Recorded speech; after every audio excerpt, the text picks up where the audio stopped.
Selamat malam, saudara-saudara sekalian, para sahabat yang digerakkan oleh Roh Kudus untuk mengambil sedikit waktu bersama-sama untuk mendengarkan firman Tuhan dan merenungkannya melalui program Renungan Menghitung Hari versi YouTube.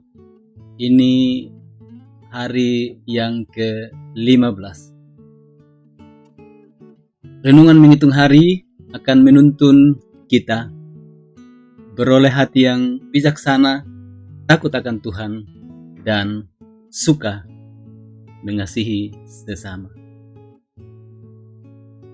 Kita meminta tuntunan Roh Kudus untuk membaca dan merenungkan firman Tuhan pada saat ini.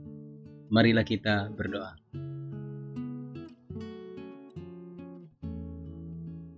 Ya Roh Kudus, kami sungguh bersyukur karena Engkau begitu setia menyertai kami semua dan hadir di tempat kami dan bahkan di seluruh dunia malam hari ini melalui program Renungan Menghitung Hari yang akan menuntun kami beroleh hati yang bijaksana, takut akan Tuhan dan suka mengasihi. Ada lagi kesempatan bagi kami untuk bersekutu bersama di sekitar firman, dan Engkaulah ya Roh Kudus akan membuat kami memperoleh penguatan dari firman ini. Di dalam nama Tuhan Yesus Kristus, Juru Selamat kami. Amin.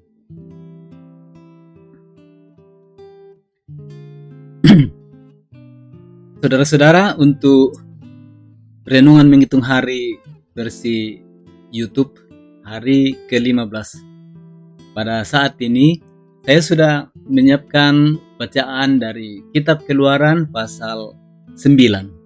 Kitab Keluaran pasal 9 ayat 27 sampai ayat 28.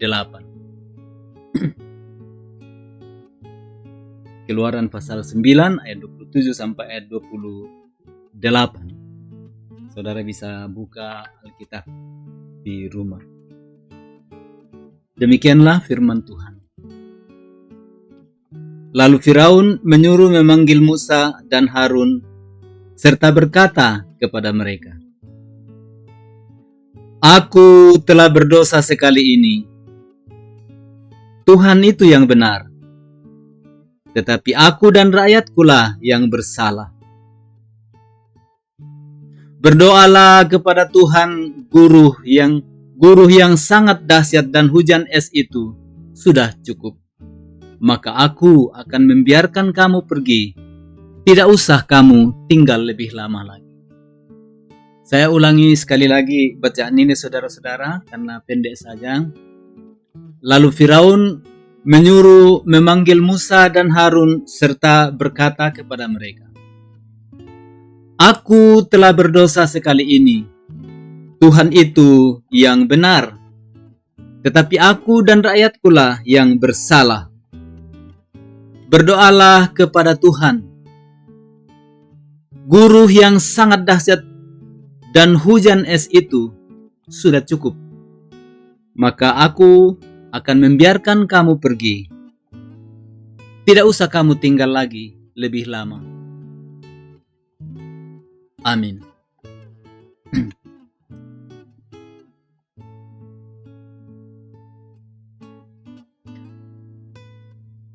Saudara-saudara yang kita kenal sebagai tulah atau hukuman yang Tuhan jatuhkan kepada Firaun dan rakyatnya di Mesir, sebelum mengizinkan orang-orang Israel itu keluar dari tanah Mesir, kita tahu ada 10 jumlahnya. Dan yang saya baca tadi, yang kita baca saat ini adalah tulah yang ke-7. Ada 6 tulah sebelumnya. Tulah artinya hukuman yang Tuhan berikan kepada Fir'aun supaya dia bisa mengizinkan orang Israel keluar dari Mesir untuk pergi menyembah Tuhan. Kita mungkin masih ingat, kalau anak-anak sekolah minggu masih bisa menghafal jumlah tulah itu. Tapi kita dengarkan tulah yang pertama itu ialah air menjadi darah. Dan itu bisa dibaca dalam Keluaran pasal 7. Tulah yang kedua ialah kata. Itu bisa dibaca dalam Keluaran pasal 8. Kemudian ada nyamuk, kemudian ada lalat pikat, dan yang kelima itu penyakit sampar pada ternak. Dan tulah yang keenam adalah bara. Dan saudara-saudara, dengan 6 tulah ini, Fir'aun belum merasa cukup atau belum menyerah. Dia belum rela mengizinkan umat Israel keluar dari tanah Mesir untuk pergi menyembah Tuhannya. Dan saudara-saudara, sebetulnya ke-6 tulah itu sudah berdampak begitu besar, begitu hebat, terutama bagi sebagian besar pegawai Fir'aun. Dan mereka sebetulnya sudah beberapa kali meminta Fir'aun supaya melepaskan Israel pergi, karena mereka sudah sangat ngeri dengan tulah-tulah yang datang dari Tuhan. Hal itu bisa kita lihat setelah Musa memberitahukan tentang akan terjadinya lagi tulah ke-7. Itu bisa kita lihat di ayat-ayat sebelumnya tadi. Di antara pegawai Firaun itu sudah ada yang mengatakan,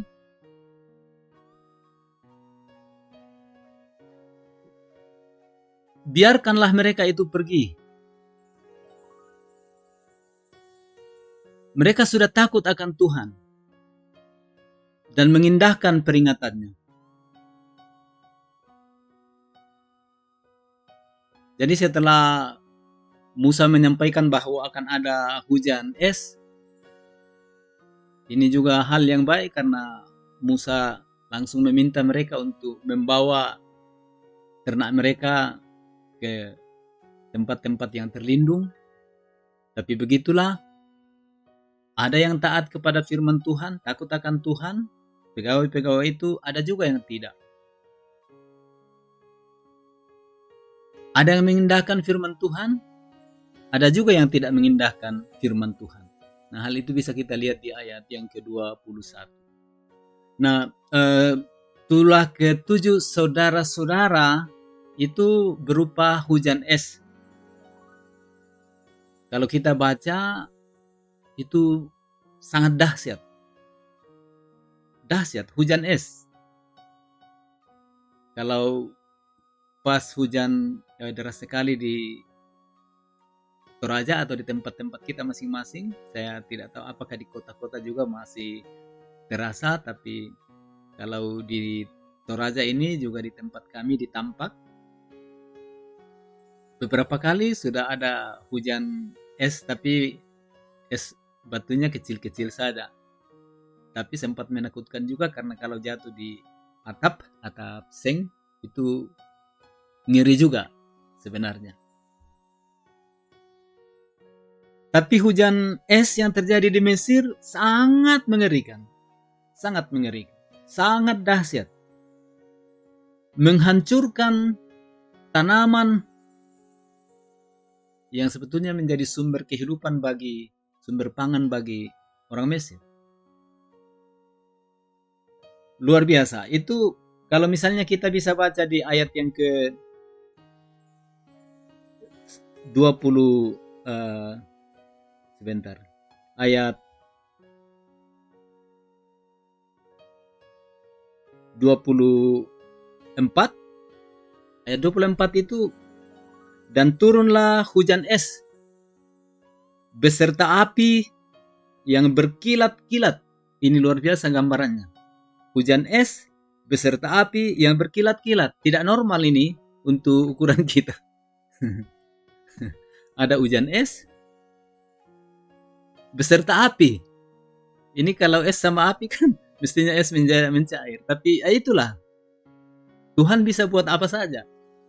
Tapi gambarannya untuk kita cukup aneh, tapi ini luar biasa. Hujan es beserta api yang berkilat-kilat di tengah-tengah hujan es itu. Luar biasa. Memang mengerikan ini kalau kita menggambarkan.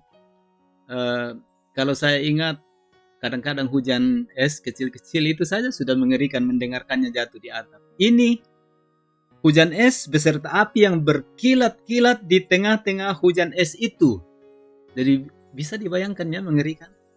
Ada hujan es, ada api yang berkilat-kilat.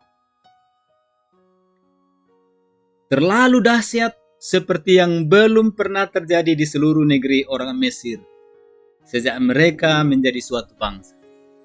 Itu gambarannya tentang hebatnya hujan es pada saat itu. Apa dampak dari hujan es? Itu digambarkan di ayat 25, hujan es itu menimpa binasa segala sesuatu yang ada di padang.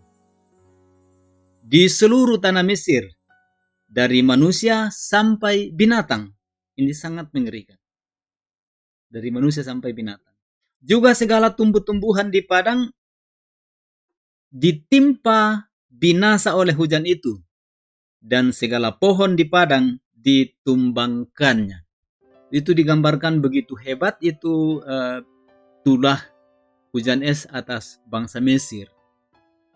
Mengerikan kalau kita bayangkan. Ini benar-benar, kalau saya sendiri membayangkan, kita bayangkan bagaimana itu hujan es, ada api berkilat-kilat, dan dikatakan membinasakan semua yang dikena. Tapi satu pihak juga digambarkan, saudara-saudara, bagaimana Tuhan sendiri melindungi umatnya. Karena bangsa Israel waktu itu tinggal di sebuah daerah namanya Goshen. Dan digambarkan dalam ayat yang ke-24, hanya di tanah Goshen, tempat kediaman orang Israel, tidak ada turun hujan es. Jadi kita lihat bagaimana Tuhan secara istimewa, secara khusus melindungi umatnya sendiri. Luar biasa. Tapi untuk bangsa Mesir, yang rajanya tidak takut dan bahkan kepala batu, itu dikena bencana yang luar biasa dan sangat menakutkan. Saudara-saudara, karena dahsyatnya tulah yang ke-7 itu mengerikan sekali ya bagi Fir'aun sendiri. Sebetulnya ketika Musa sudah memberitahu itu kepada Fir'aun sebelumnya bahwa akan ada tulah yang ke-7, pegawainya Fir'aun sudah minta supaya Fir'aun menyerah dan mengizinkan umat Israel pergi. Tapi ya, di bagian lain dari kitab Keluaran kita dengarkan bahwa, atau kita baca bahwa Tuhan sengaja mengeraskan hati Fir'aun itu untuk membuat dia akhirnya betul-betul bertekuk lutut di hadapan Allah yang Maha Kuasa. Begitu hebatnya dan begitu mengerikan dampak dari tulah yang ke-7, hujan es yang disertai api. Ini luar biasa sekali. Dan mematikan tanaman, banyak hal dihancurkan. Lalu apa yang terjadi? Ya, akhirnya Fir'aun menyuruh memanggil Musa dan Harun. Ya, jadi dampak dari hujan es itu luar biasa, mengerikan. Ya, baru dibayangkan saja sudah mengerikan. Dan Fir'aun menyuruh memanggil Musa dan Harun. Dan ketika Musa dan Harun itu sudah ada di depan Firaun di istana, Firaun mengakui bahwa Tuhan itulah yang benar. Tadi ayat yang ke-27 dikatakan, "Aku telah berdosa sekali ini." Jadi itu pernyataan yang paling penting di sini, saudara-saudara.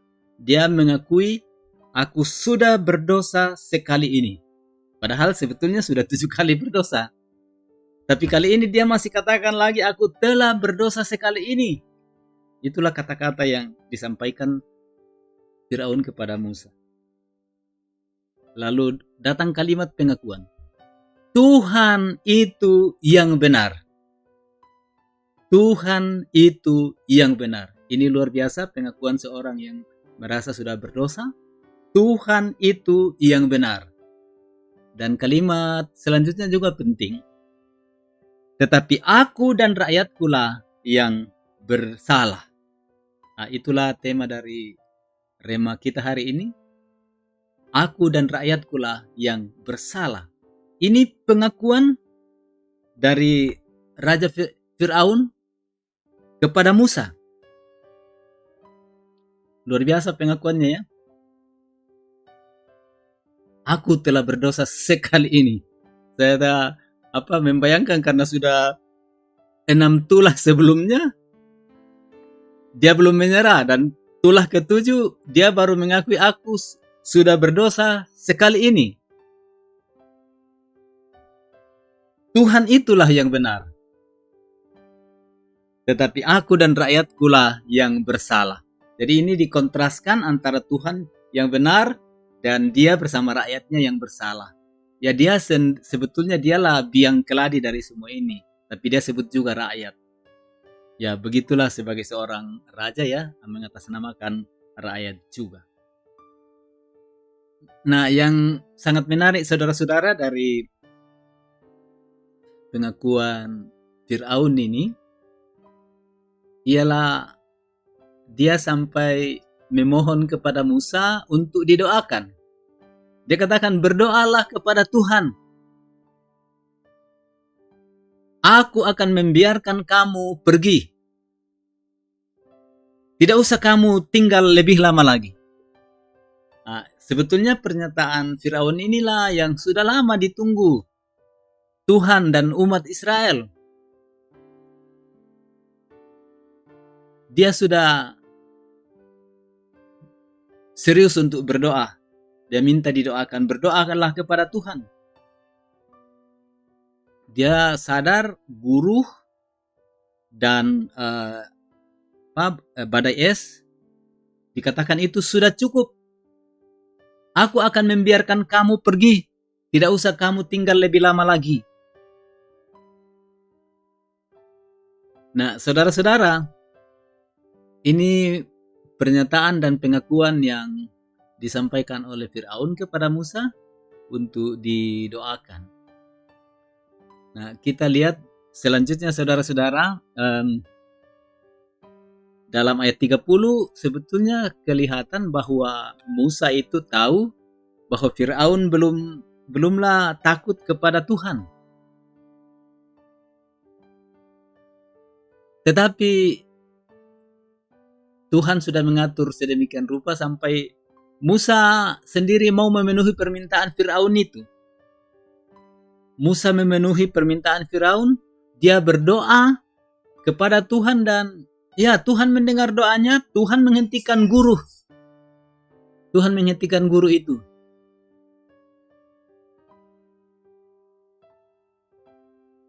Luar biasa pengakuan seorang berdosa.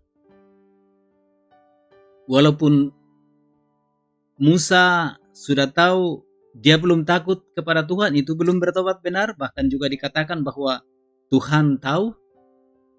Tetapi yang mau ditonjolkan di sini saudara-saudara ialah apa itu? Karakter Tuhan yang luar biasa. Itu luar biasa sekali karakter Tuhan. Karena dengan pengakuan Tuhan itu yang benar, tetapi aku dan rakyatku lah yang bersalah. Pengakuan dari Firaun menyatakan sesuatu yang baik, yaitu bahwa kita berdosa dan kita mengakui di hadapan Tuhan.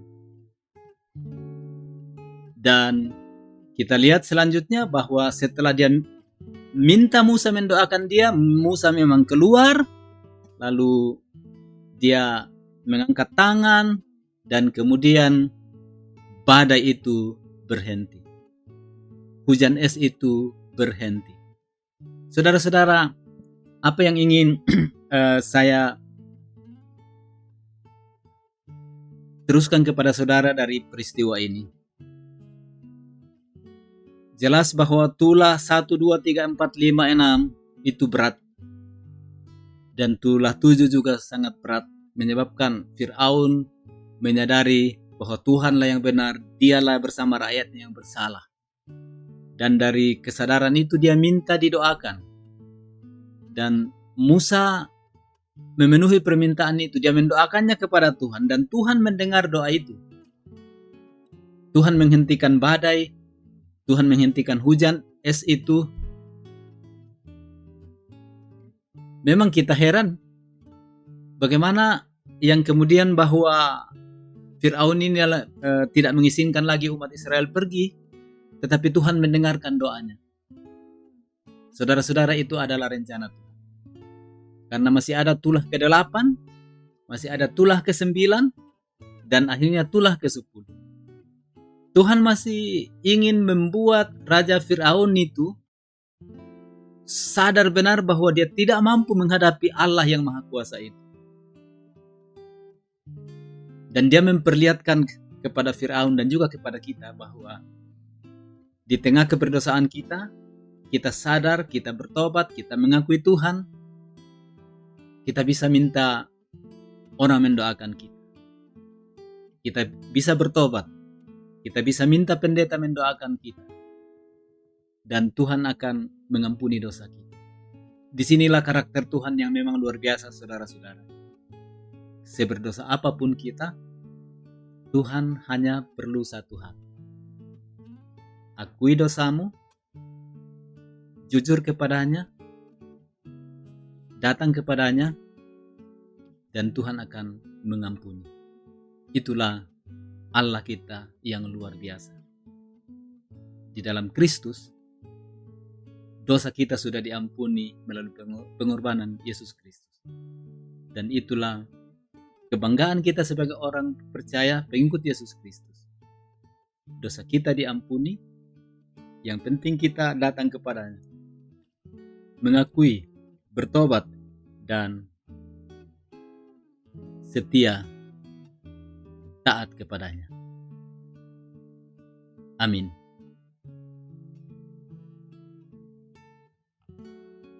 Saudara-saudara, kita mensyukuri firman Tuhan yang sudah kita dengarkan.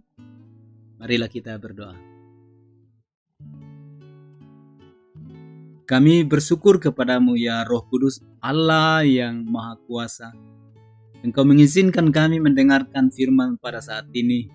Belajar dari kekerasan hati Firaun, tetapi di tengah-tengah kekerasan hatinya dia mengakui Engkau sebagai Tuhanlah yang benar. Dialah bersama rakyat yang salah. Dan Engkau mendengarkan doa hamba-Mu Musa yang berdoa untuk dia.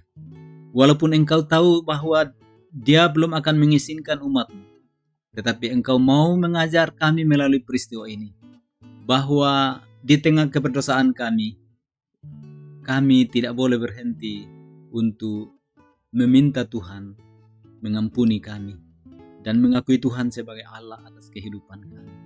Karena dengan itu Tuhan akan menuntun kami berhenti dari dosa kami.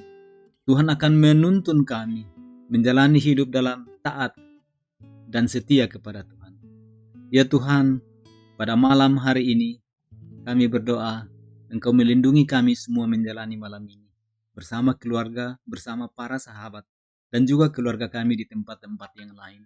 Engkau menuntun kami di dalam waktu beristirahat dan waktu untuk menunggu Tuhan membangunkan kami dengan baik. Dengarkanlah doa kami di dalam nama Yesus Kristus Juru Selamat kami. Amin.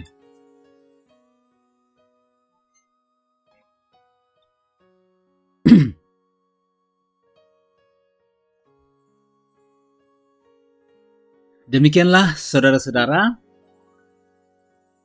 Rema versi YouTube hari ke-15.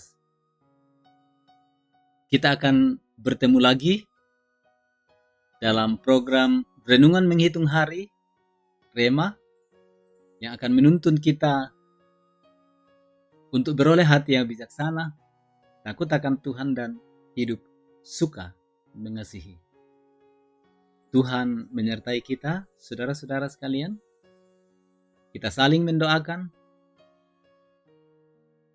kita saling mengingat dalam doa, dan kita akan bertemu lagi dalam program Rema Renungan Menghitung Hari yang akan datang. Terima kasih dan selamat malam.